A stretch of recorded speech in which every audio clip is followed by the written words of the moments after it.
All right, winners. There's only winners here on this channel. I know it. I know it. What are we winning in? We're winning on our spiritual path, baby. Let's go. Okay.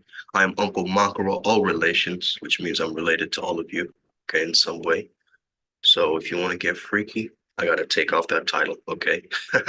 Let's get it. My name is Sumit Chatterjee. I'm from the Flow Zone Academy, and I am co-founder of Primal Sutra. Primal Sutra is a brand which brings us back into our source, our wholeness again, from where we can change the core wound around, heal that.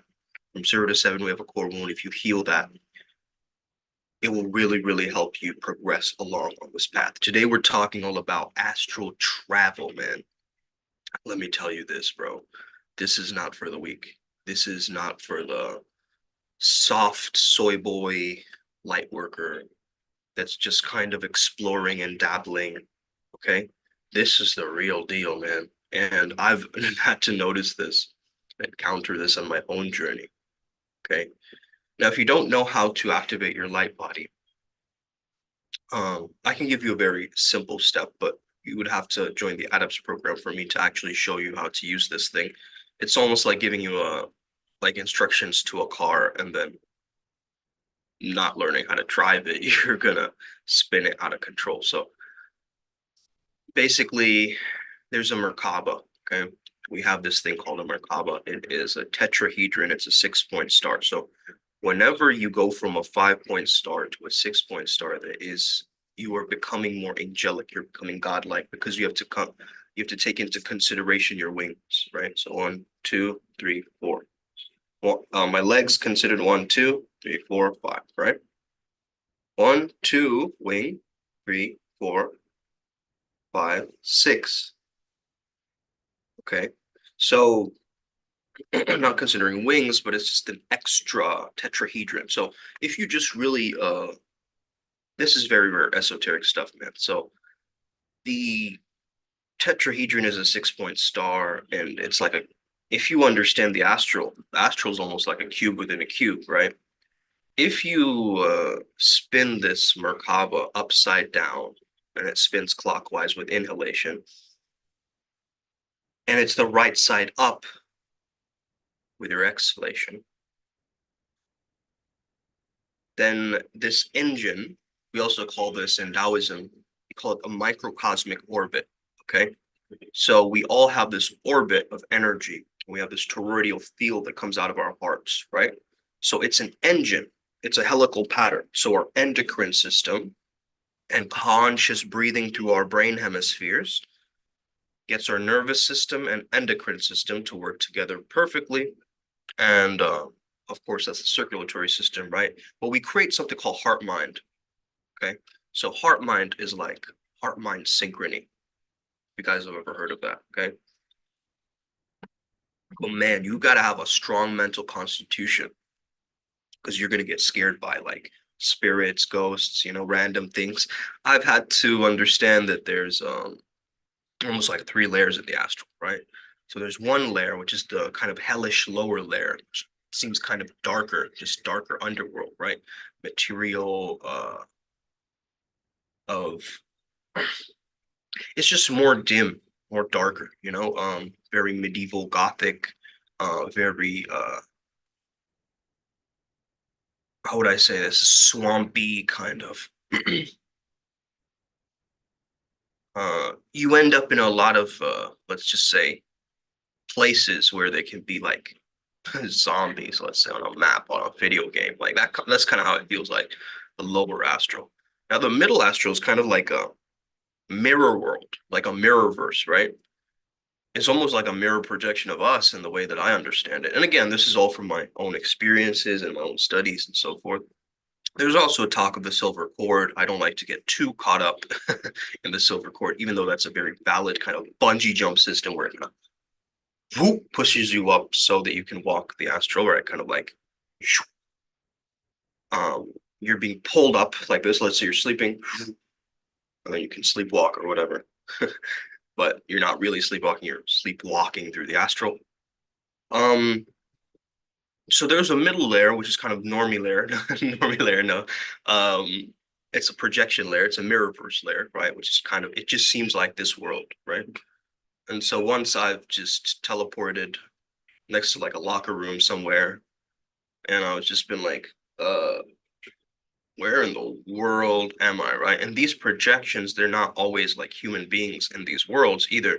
But it seems like you're just at a Walmart or like a grocery store of some sort in the astral, like you don't know where you're at. Um, and it seems to be kind of subjective realities or how would I explain this? It's the collective unconscious that stays back, right? So there's a hell collective unconscious, there's a neutral collective unconscious, and then there's the higher. I love going to the higher ones because usually you find such blissful encounters, let's just say, very, very powerful ones. Now, sometimes I'll just roll a dice, bro. Okay, I won't set the intention to go only to the higher or only going to the lower, because then that's not really that fun for me, at least for me, right? And this is why I say, like, you can't be weak, right? If suddenly you're in the astral and you're surrounded by ninjas, right? You're not going to freak out, right? You're not going to freak out, cut your silver cord, end up in that weird place. No, you're just going to maintain. You can fly, right? In the astral. I find it very strange how we can fly, but the creatures and or people that we interact with in the astral can't fly. Because I've never had someone chasing me through flight, I don't think. But I have had like astral agents kind of stop me and be like, who are you? What are you doing? Where are you coming from? I don't know where you know? They want to really get to the bottom of where you're from. This is why it's helpful to have a path working, a lineage that you're connected to, because otherwise, some of these beings, if they can't locate you or spot you in this plane, it's going to be quite difficult. You know what I mean? So what is astral travel? Let's say you practice it before sleep, okay? You got to say things to yourself that already it's in your belief system that you can do this, that you've always done this, that you naturally do this. Don't force it. Don't try to create some weird protocols. I would highly recommend if you do want to learn about it, to learn about it, learn about it from different sources, different ways that you can. And but always I love to come from my own experiences. Okay. So experientially, it's very strange to just float through this place, right? And the way that you really do this is you first of all you activate the light body. What I like to do is I like to light up each chakra point in the morning, and then when I go to sleep I light them down. So this way I conserve that extra energy, and my energy centers aren't going to be tapped into by other beings, entities, and so forth, right? It's just going to remain closed off and within my own power and control. Now I don't know the understanding of this, but I do know that I'm going to use it to pierce through the veil of multidimensionality, right? I'm going to understand how to use this psychic sense and my body and my mind and all of this, and learn how to lucid dream eventually. Because once you activate your light body, you can lucid dream too, very easily, right? So what I was saying about the tetrahedron, right? Toroidal field. What I like to visualize is all of my chakras moving clockwise. It's almost like I'm cleaning them up, right? When it's slowly spinning, I speed up the pace of the spinning. And when you do this, you'll notice your energy kind of going here. That's your toroidal field. You will be able to actually sense it at times. And I've been able to at least pulse energy through my chakras and make each chakra a very unique experience. So you'll get there through practice, through mastery. Just believe that you can, believe that you can, and you have to speak to your higher self. Okay. There's no but. Okay. You've got to learn how to speak to your higher self. You get to be like, higher self, I surrender my will to you for the highest good. I open to receive your light. May I never be the same again. I want to do nothing with negative astral entities or service to self entities. Amen to that. Okay. So you just kind of claim that, higher self, I receive your light. I surrender my will to you. saying that will actually help your higher self to pull through some of these downloads insights, because you have a kind of a spiritual amnesia, right? You have this memory of all these tools and things that you did, but you completely forgot, right? In this mundane human existence in the 3D, you can't possibly have retained all those secret lessons. Um, you forgot, right? You forgot. So there's a way that you can also awaken this kind of God or goddess memory, right? And I think we do that through communicating with our higher selves, because they know the answer for our own subjective realities, right? Um, Primal Sutra Manifesto. I'm going to just go through the first one and see it. What is it? First law, it's showtime all the time. Okay. Pleasure alchemy forever. It's showtime all the time. That's what I wrote down as the first law. Now, this is an understanding that, man, I don't care if I'm being watched, you know? If I'm being watched, this better be the greatest show on earth, right?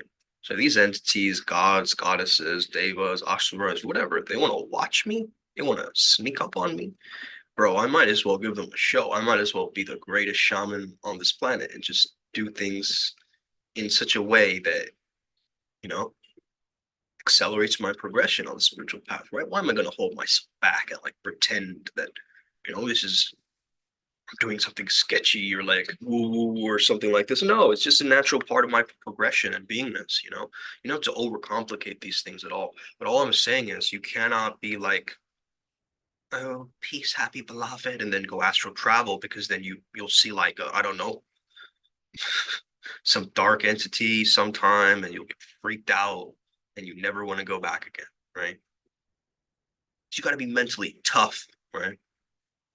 Because in those worlds, your thoughts turn to visuals. So really, it's about controlling your vibration. So controlling your vibration before in that liminal space before sleep. Also, change around your sleep cycle. This sometimes helps. So if your sleep cycle right now is like you're getting up early, going to bed late or something, um, if you just change it around and create little pockets of naps, or you do it 4 hours sleep and then the rest of the day you work, you will notice, or let's say you get yourself to wake up organically in your actual physical body, you create more time management for yourself because you're giving your internal clock more of a respect than the external, right? A lot of people can't do this because they have work, they have jobs to attend and so forth, and the jobs themselves have specific times. But I'm just saying you can always like use those little break times at work to just stretch and do this kind of light work, um, this light body activation work for yourself. You know, I love to visualize this kind of, so it's like a middle. There's lots of things going on at once. There's this energy coming in through the crown, kind of spinning each chakra point. So spinning like this, coming in through the throat, spinning like this. Okay, so envision this pure white light coming in, crystalline light coming in through the top of your crown, and it's slowly just cleaning up all your chakra points, right? All the way to the root. Now, the crown is almost like a reservoir. You got to know this, right? And this Kundalini energy is also sexual energy. So if you can not always ejaculate, you can shoot up energy to the top of your crown, and you can maintain that almost like a reservoir, right? Like a sanctum where it can be placed. So now you have more, let's just say, light to play with. Okay, you have more energy in your energy body as storage. Okay, so it doesn't necessarily mean that you have to constantly, do this like this in this way.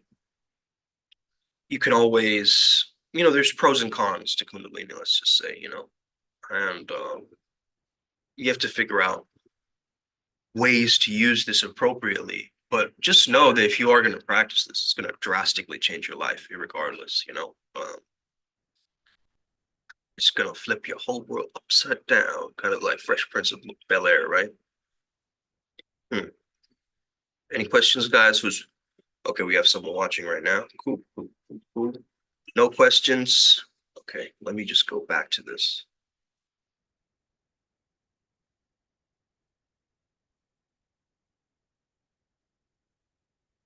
Hold on. I'm wondering why I can't hear myself.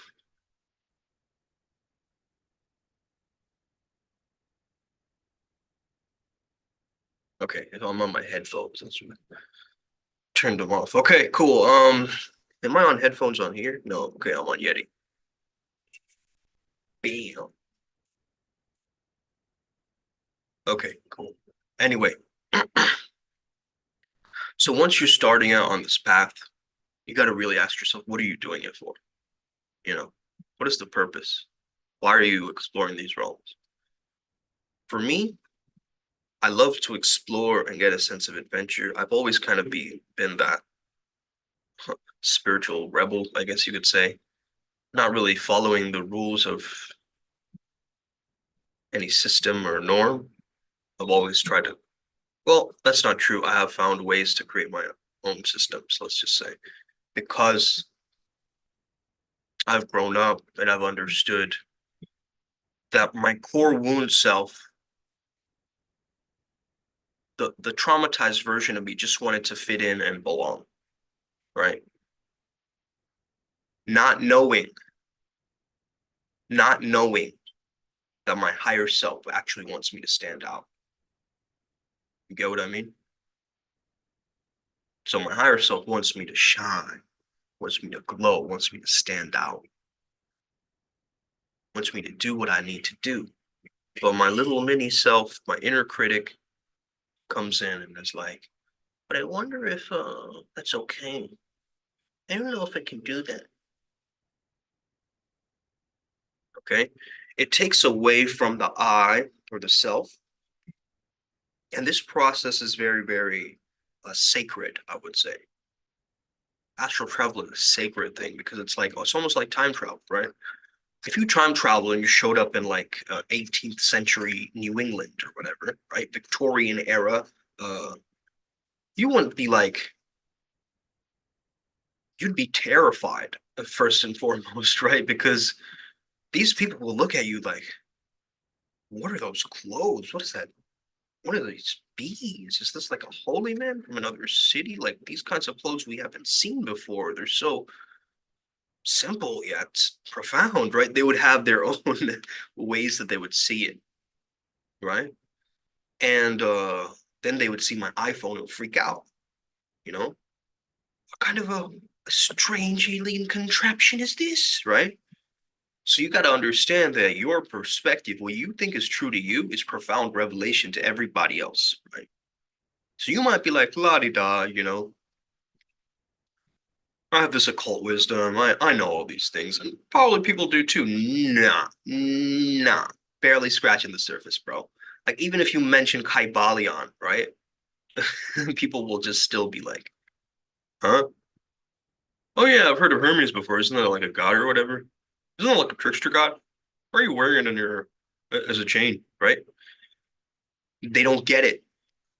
They don't understand, right? And that's okay. We're not trying to convince anybody to help them understand more clearly, right? We're not trying to be convincers. We're trying to be awakeners.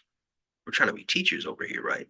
And so you got to understand that, listen, man, if you can just speak to yourself in such a way that creates such a powerful vessel for you, right? Vessel with your Merkaba that can travel through these different places, different realms.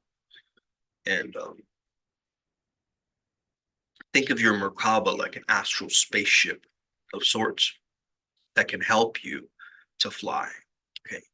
And maybe that might be a secret as to why maybe they don't have their Merkabas activated, right? These astral beings. Or maybe they do. I mean, maybe just haven't explored enough or whatever. So again, what is really going on here are these projections of like dream sequences going on where it's all maybe is it a projection of my subconscious mind or do these things actually exist, right? Because it feels real, right? when a giant dinosaur is chasing you in that dream, it feels real, even if you know, like, bro, prehistoric ages have happened way back. Like, I don't like you don't worry about that. Your impulse, your fear-based brain, your reptile brain activates and you still feel the same fear, right? Because part of you know from movies or whatever it is, right? Part of you has a reference for that. So your mind creates the reference. Your mind is actually like just it's meant to be your powerful servant, but we let it become our masters and then it just distracts us, tempts us, screws with our purpose, all these things. So you just have to become a mastermind, right? And a mastermind sounds like a group, right? But that really is, you have to group your mind together, right? You can't let your different characters or parts of you, like the good guy and the bad boy, have arguments with him. You're gonna act weird around people, bro, if you're doing that. You're gonna act very strange. Like, what are you trying to do? Who are you trying to be? What's going on? Oh, right? And so you got to accept all these parts of you that come up, maybe you don't like, right? Maybe it's like the complaining guy. You don't like to be the complaining guy, but he just comes out at times. It's just the norm. It's a habit. It's a way for others to listen to you or whatever. But are your complaints being attended to? That's my question to you. Are people listening to you when you're complaining, or are they not? Are they drowning you out, ignoring you? See, this goes back to a question in the bioenergetics core wound quiz as well, right? This is very, very powerful as I bridge all of these understandings together. Okay, every day I learn something new, and I try to teach you guys, how we can apply this and really create this generativity together, right? This engagement, this creative energy together. We can manifest together because the more we think about these concepts, right?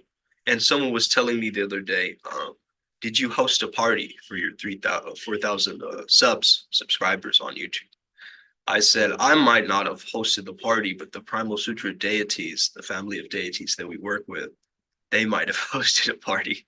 So if you guys experience some kind of a dream where you were invited to a party or you were in that location of these certain beings, naming a few, Shiva, Janus, Horus, Padmasambhava, uh, you know, Uncle Makara, King Nixa, the elemental king of water, um, Sanat Kumara, also known as Vaiwamus, my higher self. So, irregardless, like there's many, versions of this that we have to confront and understand because this is not very straightforward information. This is something you have to dig up and understand, and like, you got to start practicing this for yourself, right? So, but once you do this uh, clockwise motion and you clean up the different layers, then you can take the energy all the way up to your third eye. And then through our dragon path working, it's very easy to explore the astral if we're using the Celtic chakra system. So what the Celtic chakra system believes is like it's very different to how the chakras operate. I don't know if I can show you guys. I've talked about it in previous videos before, um, but let me just see if I can show you guys.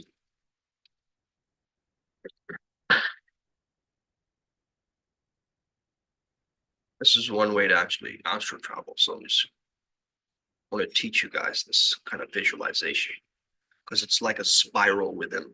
Okay. Okay.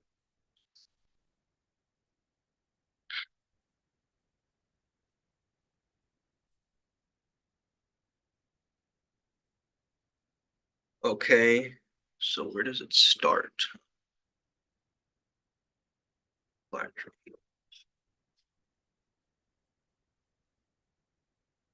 start. Solar plexus, throat, sacral to the crown, back to base. Okay, look at this model. Okay, this might not be the most accurate model. However, hey, we're just going to use it for now. Okay.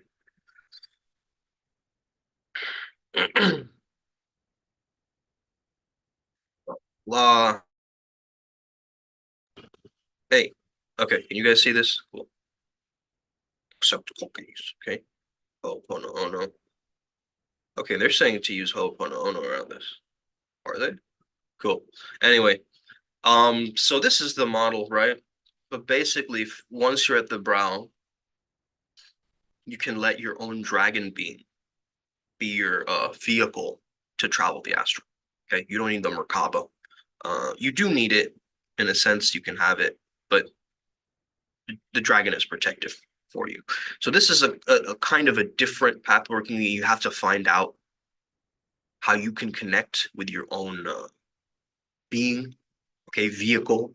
I can always maybe even ask Uncle Makara to help me travel, right, through the astral. So if you can figure out an astral vehicle for you besides the Merkaba, by all means start to explore that. I just feel that the Merkaba is protective and it does have kind of like a spaceship quality to it. So we can talk more about that separate topic, or if you just join the adept school, can help you much more readily understand that. Okay. But for right now, this visualization of, let's just say you start from the base, take it to the brow, right? Go to the solar plexus now. So goes base, energy is going around you to create your toroidal field. Okay, it's going around you up to your solar plexus. Solar plexus to throat. Okay. Wait, does it go so base, brow, sacral? My bad. So base, brow, sacral, then throat, then solar plexus, then heart.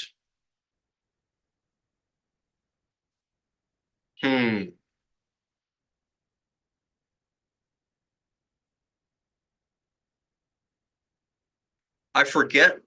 I might be wrong about this. I forget where is the launching pad. Is it the heart or the third eye? Because I do know that there's a merging between both that causes that heart-mind synchrony, right? Like there is the mind, which is the masculine, and the heart, which is the feminine, that has got to come together in order for that connection to happen. The more you do this, guys, you raise your frequency, raise your vibration, right?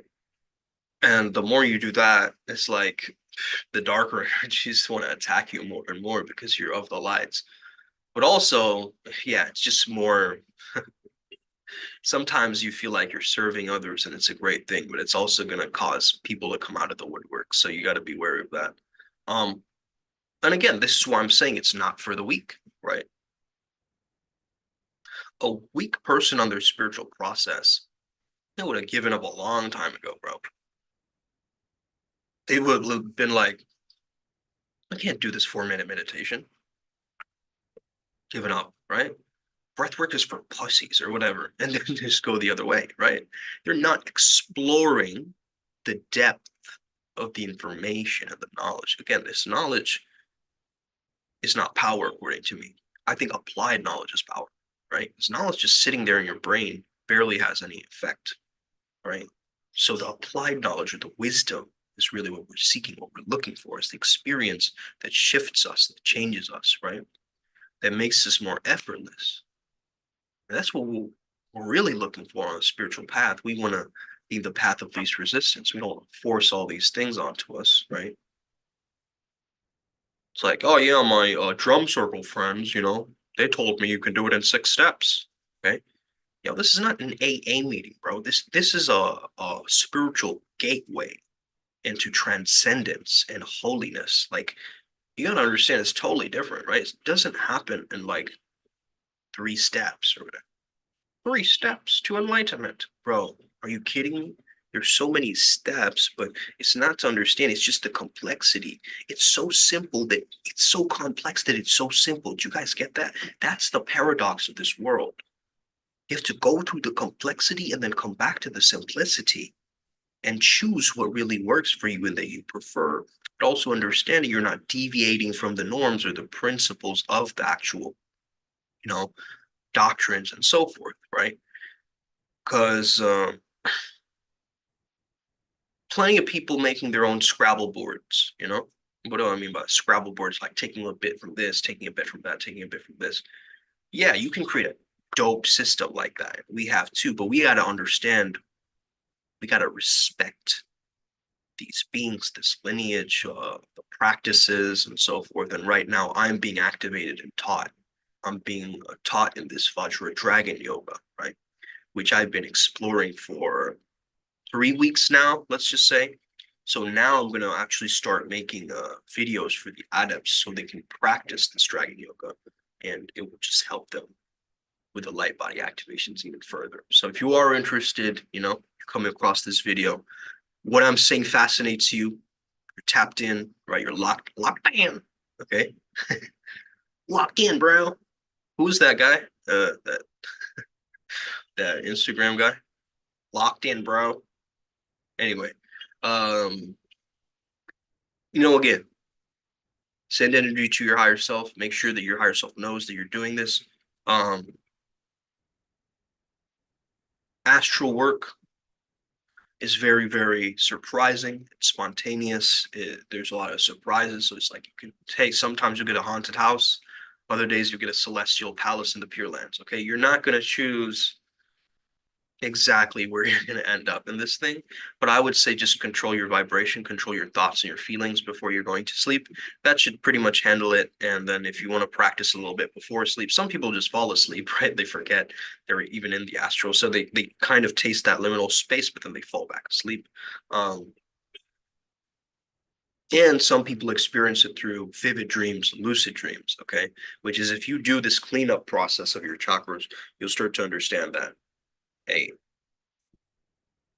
my dreams are getting vivid. There are things happening, right? Because when in the astral, as I told you, your thoughts become images, right? In your mind, and you can see a very clear interactivity between both of those worlds. And where does your mind go when you sleep? Think about it. Where does your mind go? Where are your thoughts coming from? And where does your mind go? Is it still you having the experience in that dream world? Is it a dream you? Okay, these are all good questions. Very good questions.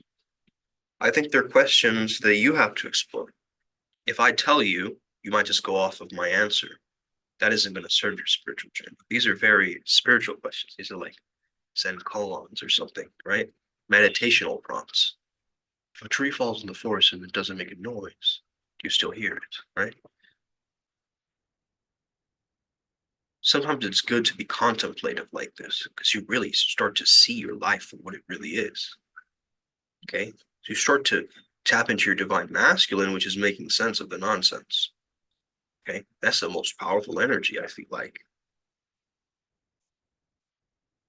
You're making sense of the nonsense, the nonsensical, the chaos. You're bringing order to chaos as a divine masculine, right? So when your mind is giving you chaos in the astral and you're seeing like you're being, tormented by a giant bug or something, you can find your way out of there. Why?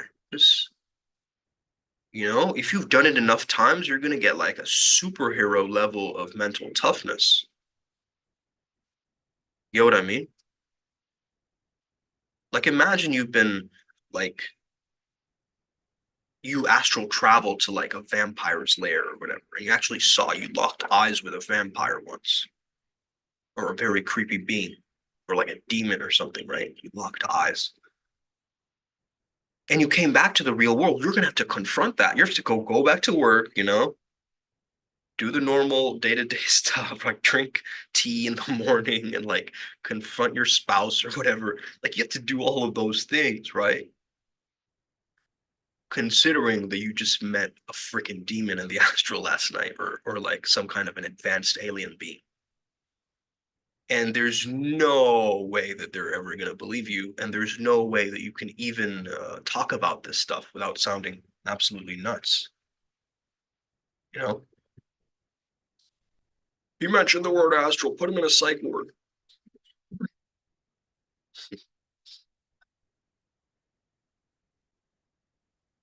Someone was asking me about,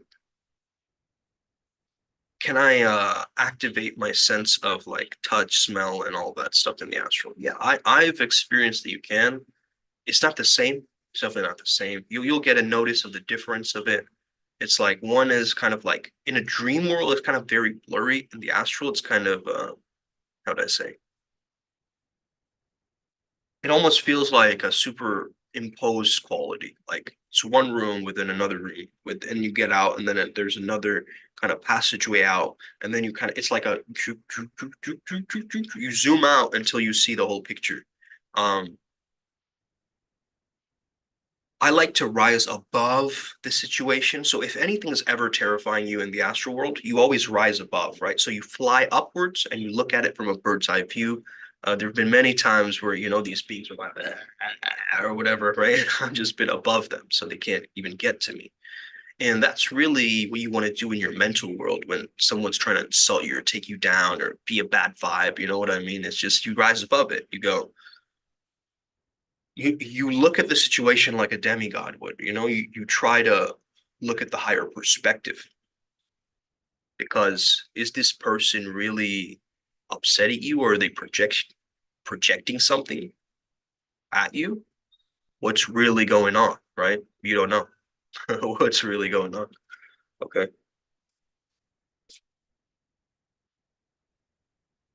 Lower emotions, yeah, I mean, it's true. Some of these lower beings, they tap into greed or lust or these seven deadly sins, right? But those are coming from lack. Understand, they're coming from lack, understanding of lack or scarcity or poverty consciousness, okay? Because if I'm sexually fulfilled, why would I have lust? If I have money in the bank, why would I have greed? You know what I mean? Maybe it's a natural temptation that I need more, right? We look at needing more as like a bad thing. Bro, I think needing more is a great thing. If you have this acceleration to move forward and get greater things in life, that's awesome. That's awesome. But if it's like something that's outside of your control is harming you and it's harming the people around you, that's when you got to wake up. This is not the answer. You got to understand how to use your wealth wisely, my friends. You know,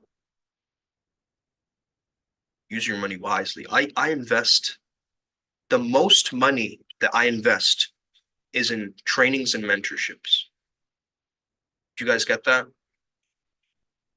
I'll probably spend more than $10,000 on that. Honestly, because why? Why wouldn't I? What, you want me to spend it on a nice looking car? Or you want my brain to become the fucking Ferrari? Do you guys get it? Like some people are going like, oh yeah, I have this really nice car, the wheel and the axis and chassis. Bro, have you seen my mind? You can't. So don't even compare your little car to this mechanism that I've worked on my entire life. Don't do that. This it's like comparing apples to lasagna. You can't do it, right? So that's the thing, right?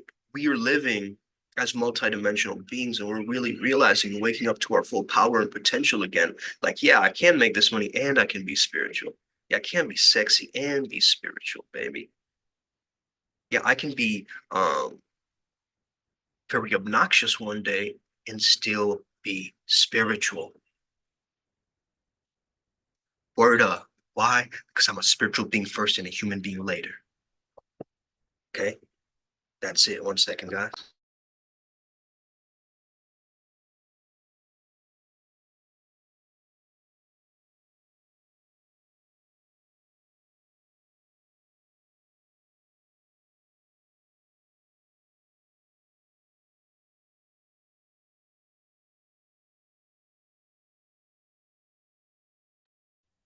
All right, guys. So, any questions so far? Otherwise, I'm just going to end it.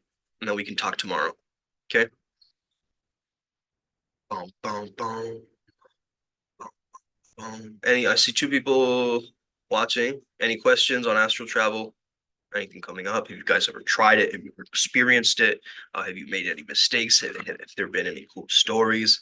You know, have you met like a frog that's helped you change your life in the astral? Bro, I want to know, right?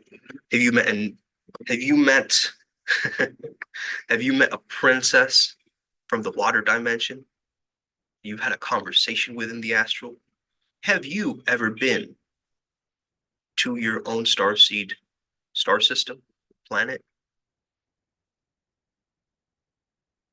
Okay. Have you ever been to your star? I want to know. Oh, why do I want to know? Why do I even care? I want to know because each person is such a unique fingerprint in this world that they're an entire dimension portal by themselves. You get what I mean? Like you're around certain people and you get that. This person is not normal, right? They're like an alien or something else. And I notice that. I see people like that and I observe that. But again, it comes from strong mentorship. It comes from willpower. It comes from energy that you're secretly adopting. Okay. You got to make this journey fun for you, ultimately. If you're doing this and you're like, I have to do this again, are you kidding me? Then you've lost that sauce, right? You lost that fun. You lost that adventure that you want something from this that is very too practical, not active in the spiritual. Okay. What do I mean by that? I mean that you're taking actions, not even considering your guides. Okay. And what they have to say and how they have to guide. If they're your guides, you look to them for guidance. Simple, right? Again, this is why you have to create a good relationship with your spirit team. Okay. If you don't create a good relationship, how are you going to thrive as a mystic? Let me tell you. Okay. So integrative meditation techniques that we teach you at the ADAPT program.